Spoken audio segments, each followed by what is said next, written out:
The title of my talk is The Bracketing of Presence. And what I will talk about is the bracketing of presence in the context of present-day social distancing politics as a consequence of the pandemic. Well, our social practices are often shaped by a set of sedimented meanings and narratives of which we are largely unaware. And this constitutes the implicit background of the social and cultural imaginary that shapes our views, our actions, and our embodied orientation in the world. Well, the purpose of this talk is to bring out some aspects of this culturally grounded psychological orientation that may help us understand how and why the COVID pandemic and its associated biopolitics of social distancing may have affected and may increasingly affect our life worlds as well as our worldview, particularly regarding our relationships to our own bodies and other persons. Let me say that this talk will soon appear as a paper on the journal Psychopathology, co-authored with my friend Louis Sass. This talk is no way intended to be read as a critique of current biopolitical policies adopted to curtail the pandemic. Such policies must obviously be assessed in the light of epidemiological and other socio-medical considerations that are not considered here. Here, I will focus on three main features of our social imaginary, each corresponding to a specific technological domain relevant to our social practices. These are architecture, social media, and medicine. In a nutshell, the practice of architecture is devoted in large measure to the delimiting of space, and it has contributed, at least since the times of massive urbanization, largely to separating of human bodies from one another. The domain of social media is also concerned with space, in this case, to connect individuals who are distant from one another, though often at the cost of disembodying individual persons and their relationships. Third, medicine is devoted to the curing of actual human bodies of flesh and blood, yet in recent years has come to rely on imaging and digital practices that tend to dematerialize both its object, the human body, and its practice, the doctor-patient relationship. Considered in this light, the social distancing required by the COVID-19 pandemic can be understood to have helped to accelerate what might be termed a bracketing of presence that was already well underway in our modern and contemporary social practices. In this context, presence refers to a relationship of a human person to the world and its objects. Something that is present is tangible for human hands and able to be in immediate contact with human bodies. The bracketing of presence entails processes whereby human existence is both disembodied and dematerialized. One side effect of the pandemic is that it may contribute to revealing the nature and impact on embodiment and intersubjectivity, or intercorporeality if you prefer, of this technology-driven developments that are at work in contemporary Western society.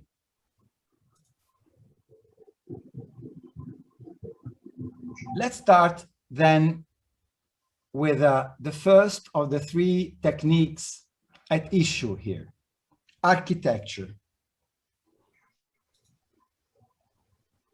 In 1925, Walter Benjamin wrote a very provoking, thought-provoking essay while he was visiting Naples. We are in the year 1925. Benjamin's essay is centered on the phenomenon he calls porosity, in German Porosität. He writes, in Naples, the architecture is as porous as the rock. Roughly, we can say that we construct houses and buildings to separate one space from another. As for instance, my house must above all be distinct from the house in front of me and from the street that stands in between the two. The basic need to which building a house corresponds is that of isolation. People may, of course, flow through from one house to another. Still, building is delimiting a space. By means of physical boundaries, we establish a principle of difference in space, an order that can be both functional and social. The first man who built a hut highlighted a special human power toward nature, cutting apart from the infinite continuity of space. As an example, we may mention the closely related terms that in several languages are used to designate a dwelling space. The English word apartment, Italian appartamento, Spanish apartamiento, French appart, and German apartment, they all derive from the Latin verb appartare, which means to separate.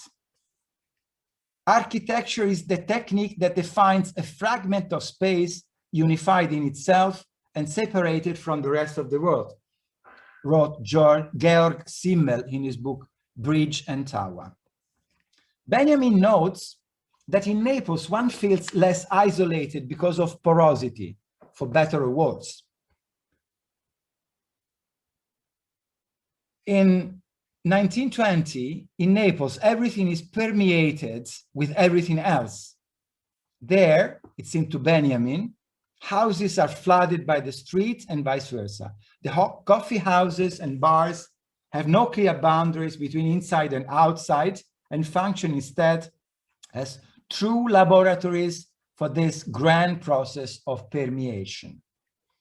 All this in a porous world in which families and neighbors swirl together in relationships, in which holidays permeate each workday. The same can be said by day and night, noise and peace, outer light and inner darkness. Buildings are used as a popular stage, Benjamin writes. They're all divided into countless theaters with different plays, all running at the same time. Balconies, courtyards, windows, entranceways, staircases, roofs, all become stages and box seats. The living room shifts out to the street with chairs, earth, and altar. And the street moves into the living room. Each private attitude or act is permeated by streams of communal life. Porosity is a quality that can make a city either more livable or less livable. And the people of Naples, to Benjamin at least, seem to experience it in a positive way. Poverty, he wrote, has brought about a stretching of frontiers that reflects the most radiant freedom of thought. Porosity is thus the antithesis of separatedness.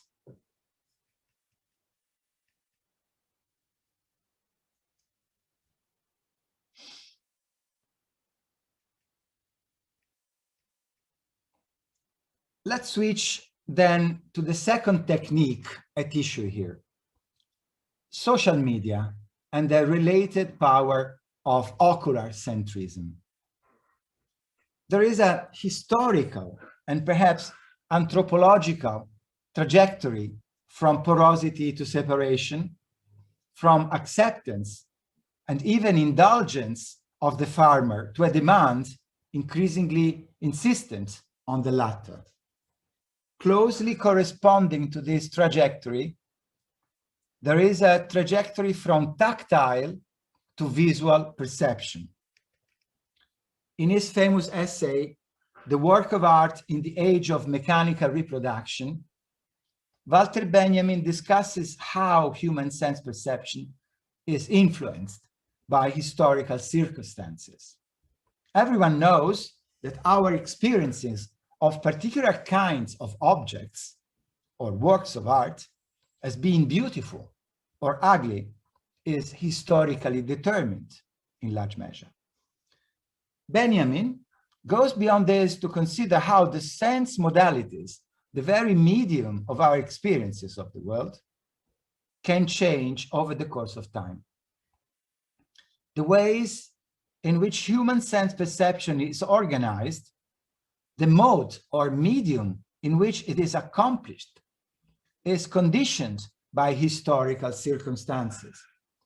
During lost periods of history, the mode of human sense perception changes with humanity's entire mode of existence, Benjamin writes. One key example of this gradual shift from more to less embodied forms of perception that accompanies the onset of modernity.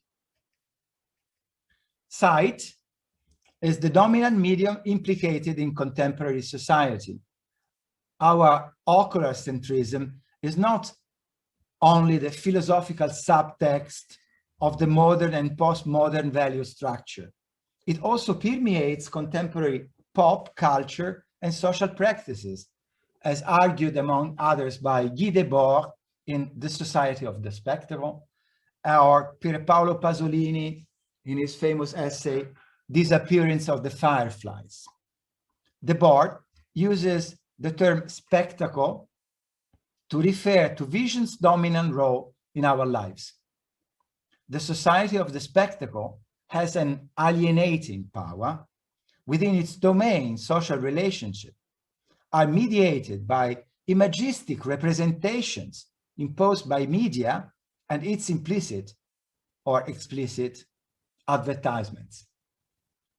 Debord describes how the predominance of sight affects our way of experiencing the world and ourselves.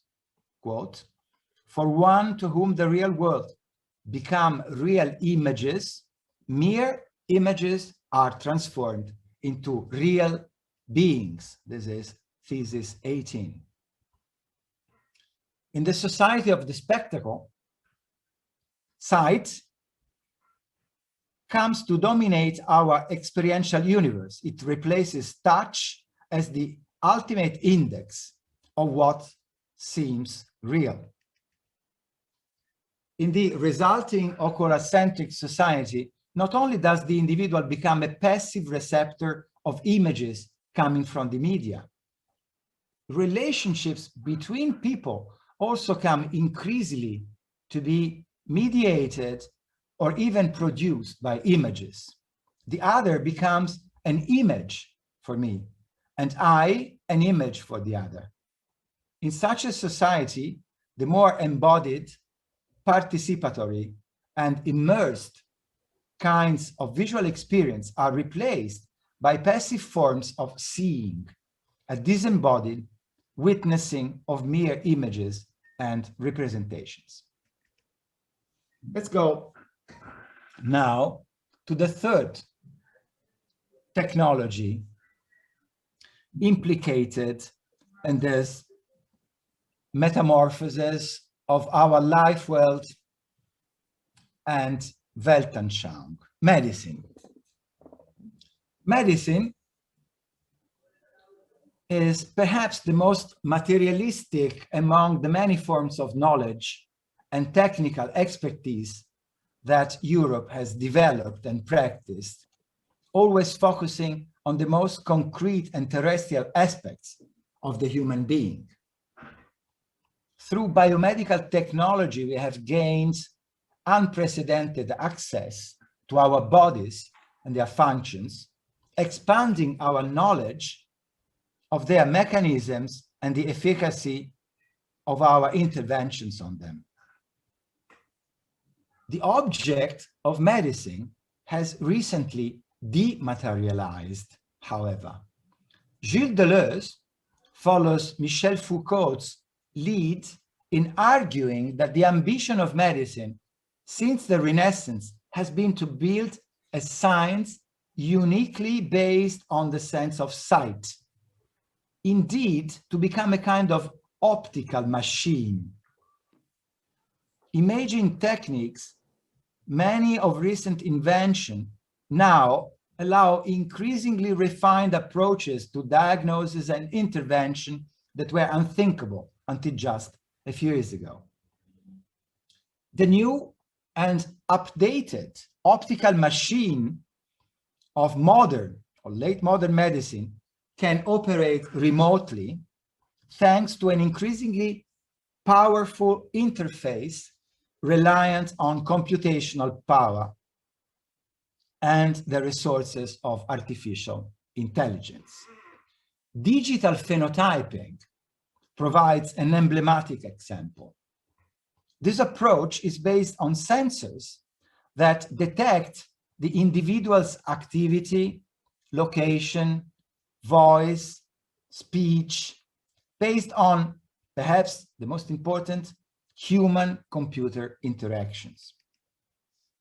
Digital phenotyping contributes to more accurate and earlier diagnosis, while its version, telecare, involves the distant monitoring of patients, allowing them to be treated in a timely and continuous manner.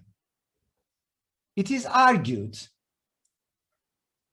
in support of digital medicine that our assessment of depression depends largely on self-reports by patients of sleep, appetite, and emotional state.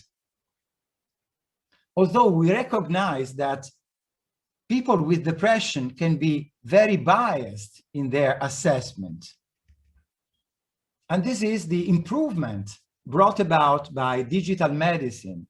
The smartphone can offer a source of measurement that is objective, not biased by subjective self-reports, ecological, reflecting how people function in their world, not in our clinic, and continuous.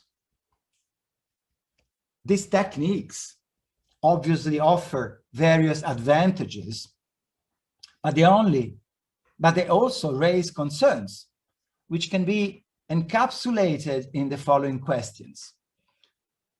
Is technology, like digital phenotyping, merely a tool to achieve improvements in medical practice? Or should we consider it as no more than an extrinsic device that is largely irrelevant to how human beings experience and represent their bodies, interpersonal relationships, and forms of human existence in general? Or else, does technology of these kinds necessarily alter something of what it is to be a human person, especially our embodiment and our relationships, and not only in the clinical setting? Are these extrinsic devices, or are these real prostheses that change the experience and representation of our bodies. The digital clinician may even be led by his technological apparatus to neglect or discount the ways in which actual things in the actual world materially act on each other, and be tempted to experience the world as a matter of correlated fluctuations of certain overall processes understood in rather abstract terms. These are the curves that every day we see in television that represents oscillations of the pandemic. To the digital clinician, these variations are not hidden causes in the interior space of an invisible but material body. The digital clinician is studying the covariance of two sets of variables chosen for observation in a digitalized body, and may no longer be inclined to think in terms of causes and effects. And along with this dematerialization may go a certain de-psycholization, for the clinician may become less interested in seeking and understanding the real person's reason for a given behavior, or how it feels like to that patient to behave in a given way. The doctor or other expert or technician in the health sciences, and to some extent the patient as well, will consequently come to dwell in a plane that is tilted both epistemologically and ontologically in a certain way.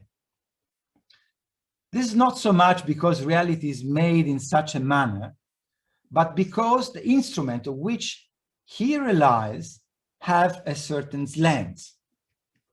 All of us, doctors, patients, and other medical personnel, come to be spellbound to the digits and curves that can be seen on the screen. We focus on dematerialized bodies, images, algorithms, processes, covariance, etc., rather than on physical bodies, words, personal stories, discrete events, causes, reasons, etc. I come to the last part of my talk. How all this is involved in today's pandemics. I have described three historical vectors, all rooted in specific technologies that have profound implications at the levels of our social imaginary and pre-reflective ways of being.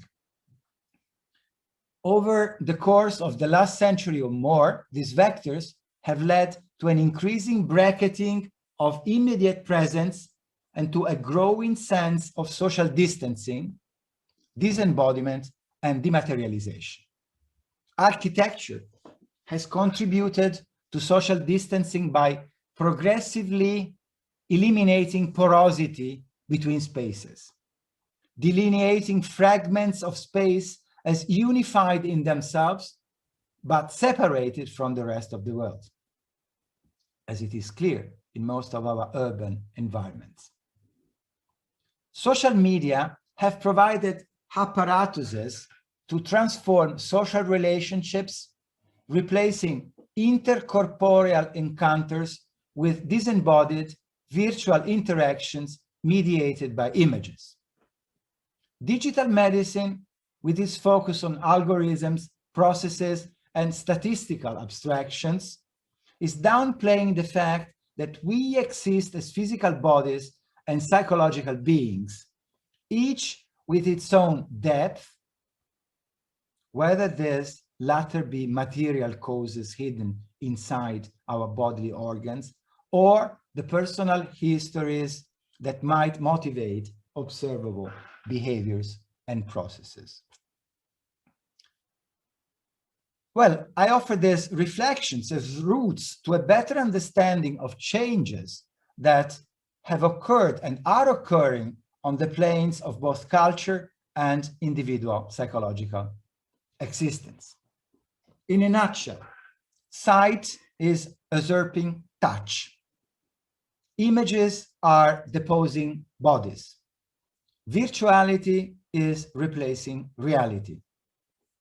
Much of this can be traced back to the advent of the society of the spectacle with its corresponding ocular centrism, whose tenets were subsequently reinforced by the society of virtual relationships.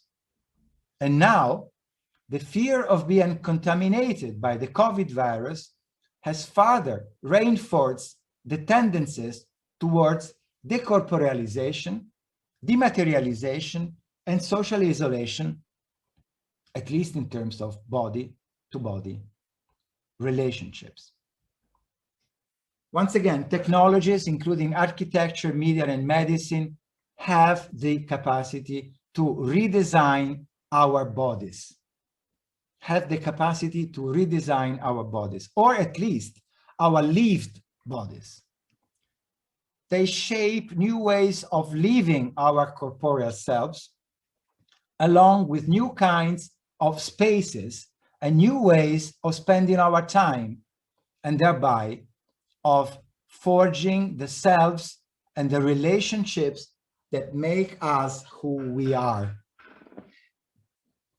We need to be aware then that technologies may not remain extrinsic and neutral devices, but indeed are better seen in many cases as prostheses that tend to be experientially incorporated as parts of our body and modes of interaction. All this should serve as a warning, as an antidote to the enthusiasm with which we are so often encouraged to embrace the magnificent progress of technology. To conclude, it is obvious that nowadays public health policy in times of pandemic needs to be grounded on a scientific rationale rather than on fears of contamination. An encouragement of irrational fears of contamination can nevertheless be one of its consequences. It is obvious as well that the assessment of the epidemiological efficacy of biopolitical strategies for combating a virus on one hand, and the question of how human existence is being changed on the other, are separate issues. And also that the COVID pandemic per se is not the main cause of our destiny of disembodiment and dematerialization. This latter trend, I've argued, has its root in the modes of social and personal existence that during the last century or more have been shaped by architecture, media, and medicine, as well as by other technologies. The biopolitics of the COVID pandemic does, however, seem to have accelerated these historical trends, As such, its impact can help make us more aware of pre-existing developments in which social distancing was increasingly supplanting social proximity, and in which virtual networks substitute for flesh and blood encounters. In this sense, the COVID pandemic offers us an opportunity to register the centrality of presence in human existence, to appreciate the importance of the impact that things and other human beings can have on our bodies and on our senses, and in general on ourselves as embodied agents. Obviously, we need to take advantage of the biomedical and biopolitical possibilities that our ears technology provides for us, such as, for instance, how empirical studies can clarify the efficacy of different strategies of social distancing, or the many valuable ways in which virtual reality facilitates online preventive strategies necessary to avoid the actual spreading of a real contagion. This should not, however, prevent us from acknowledging the way these techniques change the perception, representation, and use of our body and of human relationships. Thank you for your attention.